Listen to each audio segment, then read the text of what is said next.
سیدنا عبداللہ بن عباس رضی اللہ عنہ سے مروی ہے کہ نبی کریم صلی اللہ علیہ وسلم نے فرمایا، اللہ تعالیٰ نے نعمان یعنی عرفہ کے مقام پر حضرت آدم علیہ السلام کی پشت یعنی ان کی اولاد سے مضبوط عہد لیا۔ اس کا طریقہ کار یہ تھا کہ اللہ تعالیٰ نے ان کی پیٹھ سے وہ ساری اولاد نکالی جو اس نے پیدا کرنی تھی، اور ان کو آپ علیہ السلام کے سامنے چونٹیوں کی طرح بکھیر دیا، اور پھر ان سے آمنے سامنے کلام کرتے ہوئے کہا، کیا میں تمہارا رب نہیں ہوں؟ سب نے جواب دیا، کیوں نہیں، ہم سب گواہ بنتے ہیں، تاکہ تم لوگ قیامت کے روز یوں نہ کہو کہ ہم تو اس سے محض بے خبر تھے، یا یوں کہو کہ پہلے پہل یہ شرک تو ہمارے بڑوں نے کیا اور ہم ان کے بعد ان کی نسل میں ہوئے، سو کیا ان غلط راہ والوں کے فعل پر تو ہم کو ہلاکت میں ڈال دے گا؟ حدیث نمبر 1، مسند احمد۔ سیدنا ابی بن کعب رضی اللہ عنہ اللہ تعالیٰ کے اس فرمان وَإِذَا أَخَذَ الْخَاتَمُ أَنفُسَهُمْ کی تفسیر بیان کرتے ہوئے کہتے ہیں، اللہ تعالیٰ نے ان کو روحوں کی شکل میں جمع کیا، پھر ان کی تصویریں بنا کر ان کو بلوایا، پس یہ بولے، پھر ان سے ایک مضبوط عہد لیا اور ان کو ان کے نفسوں پر گواہ بنایا اور کہا، کیا میں تمہارا رب نہیں ہوں؟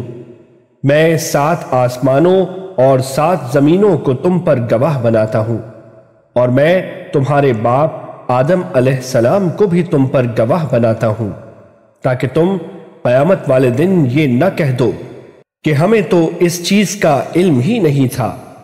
جان لو کہ میرے علاوہ نہ کوئی معبود ہے اور نہ کوئی رب، پس تم میرے ساتھ کسی کو شریک نہ ٹھہرانا، ان قریب میں تمہاری طرف اپنے پیغمبروں کو بھیجوں گا، وہ تمہیں میرے وعدے اور میثاق کو یاد کرائیں گے، اور میں تم پر کتابیں بھی نازل کروں گا۔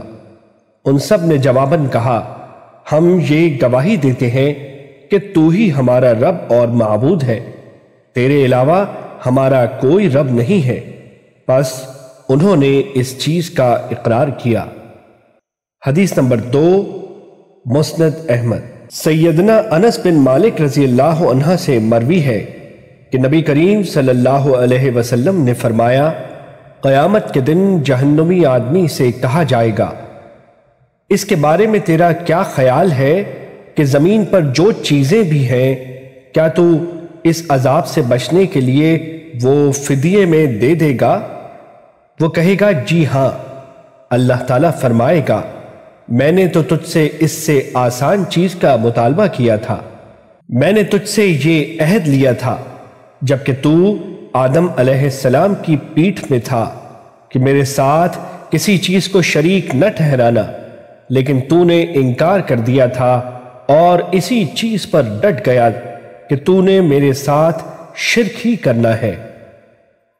حدیث نمبر 3، مسند احمد۔ عبد الرحمن بن غنم، جن کو سیدنا عمر رضی اللہ عنہ نے لوگوں کو فقہ کی تعلیم دینے کے لیے شام بھیجا تھا، بیان کرتے ہیں کہ سیدنا معاذ بن جبل رضی اللہ عنہ نے ان کو بیان کیا کہ نبی کریم صلی اللہ علیہ وسلم ایک روز اپنے یافور نامی گدھے پر سوار ہوئے، اس کی رسی کھجور کے پتوں کی تھی۔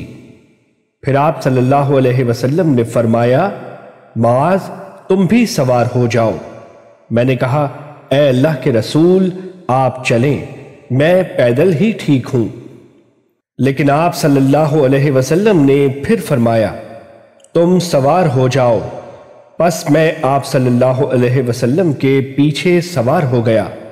ہوا یوں کہ گدھا گر پڑا اور آپ صلی اللہ علیہ وسلم کھڑے ہو کر مسکرانے لگے، اور میں دل ہی دل میں افسوس کرنے لگا۔ پھر دوسری اور تیسری بار بھی ایسے ہی ہوا۔ بہرحال آپ صلی اللہ علیہ وسلم نے اپنا ہاتھ مبارک پیچھے کیا اور کوڑے یا چھڑی کے ساتھ میری کمر پر مارا اور فرمایا، معاذ، کیا تو جانتا ہے کہ بندوں پر اللہ تعالیٰ کا کیا حق ہے؟ میں نے کہا جی اللہ اور اس کے رسول ہی بہتر جانتے ہیں۔ آپ صلی اللہ علیہ وسلم نے فرمایا پس بے شک اللہ تعالیٰ کا بندوں پر یہ حق ہے کہ وہ اس کی عبادت کریں اور اس کے ساتھ کسی چیز کو شریک نہ ٹھہرائیں۔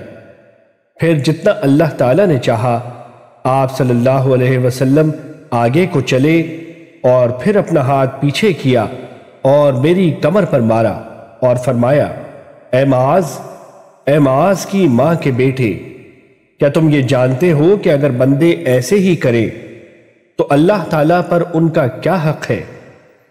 میں نے کہا جی اللہ اور اس کا رسول ہی بہتر جانتے ہیں۔ آپ صلی اللہ علیہ وسلم نے فرمایا پس بے شک جب بندے ایسے ہی کریں تو ان کا اللہ تعالیٰ پر حق یہ ہے کہ وہ ان کو جنت میں داخل کر دے۔ حدیث نمبر 4 مسند احمد۔